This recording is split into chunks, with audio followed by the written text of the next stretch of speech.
Jangan lupa subscribe, like, comment, and share. God bless you. Shalom, selamat siang.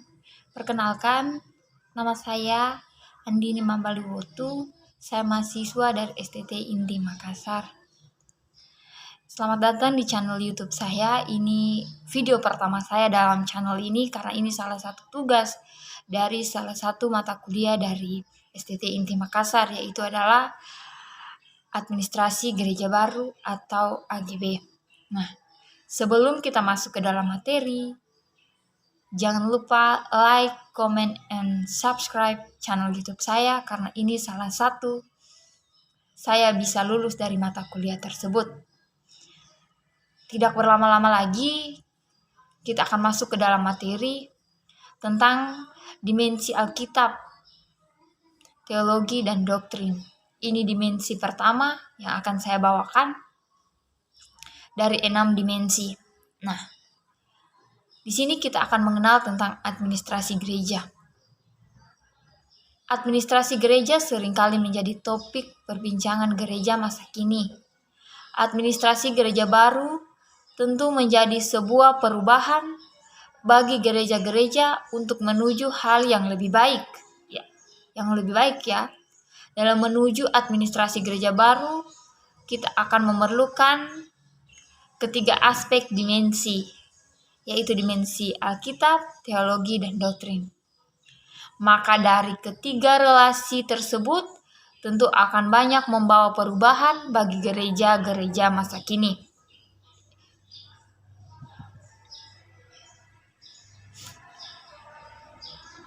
Administrasi gereja adalah penyelenggara secara teratur kegiatan melalui tahap perencanaan, pelaksanaan, dan pengawasan untuk mencapai tujuan penginjilan, pembinaan, dan pelayanan sosial.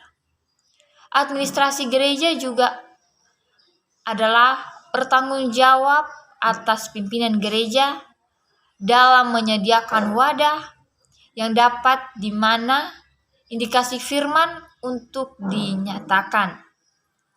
Fungsinya adalah menentukan dan menetapkan apa tujuan misi gereja, kemudian menyiapkan jalan untuk mencapai tujuan itu. Alkitab merupakan dasar administrasi.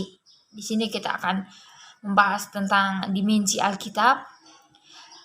Alkitab merupakan dasar dari administrasi gereja. Segala sesuatu harus didasarkan oleh Alkitab, karena Alkitab merupakan kitab suci dan dasar dari gereja. Sehubungan dengan itu, Alkitab menjadi dasar paling kuat dalam administrasi gereja. Alkitab sendiri mempunyai banyak peranan selain menjadi dasar penting dalam hubungan, menjadi dasar dalam hubungan manusia dan penciptanya, manusia dan sesamanya, dan manusia dan alam. Nah, berbeda dengan dimensi teologi. Dimensi teologi adalah berbicara tentang keberadaan dan panggilan gereja adalah salah satu dasar utama dari administrasi gereja. Administrasi gereja yang paling baik harus dibangun di atas teologi yang dikembangkan dari dua pengertian, yang benar dan hakikat gereja. Yang pertama adalah persekutuan orang-orang yang dipilih Allah, dan kedua adalah gereja sebagai tubuh Kristus.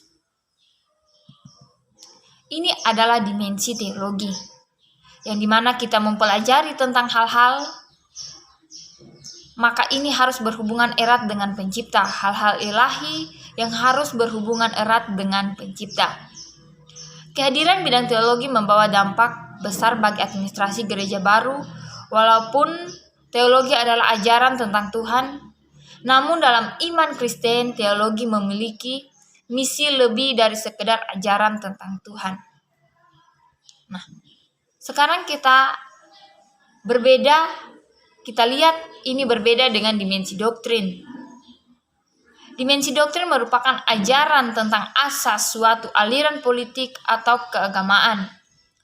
Doktrin dalam agama Kristen merupakan ajaran yang berhubungan dengan etika dan iman Kristen yang berpengaruh besar terhadap perkembangan gereja karena akan menjadi prinsip atau bangunnya suatu gereja menjadi gereja administrasi baru atau administrasi gereja baru.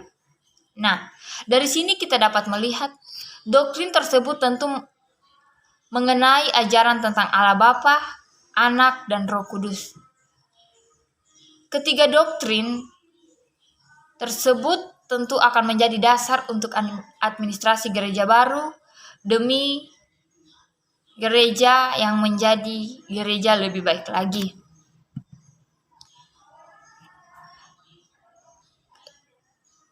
Di sini saya menarik kesimpulan tentang teologi, doktrin, dan Alkitab. Ketiga dimensi tersebut merupakan aspek penting dalam perubahan gereja administrasi lama menuju ke gereja administrasi baru. Nah, di sini kita dapat melihat relasi yang baik dari ketiga aspek ilahi yang akan menentukan suatu organisasi dan administrasi di dalam gereja.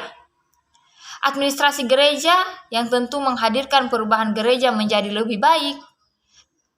Itu dapat kita refleksikan bahwa pentingnya menerima perubahan merupakan dari administrasi gereja baru untuk perubahan yang benar-benar membawa manfaat yang baik pula. Oleh karena itu, hadirnya administrasi gereja baru diharapkan mampu mendorong gereja melakukan perubahan masa kini sesuai dengan Alkitab.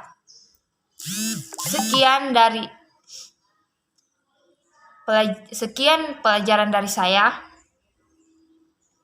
Saya ucapkan terima kasih. Jangan lupa like, comment, and subscribe.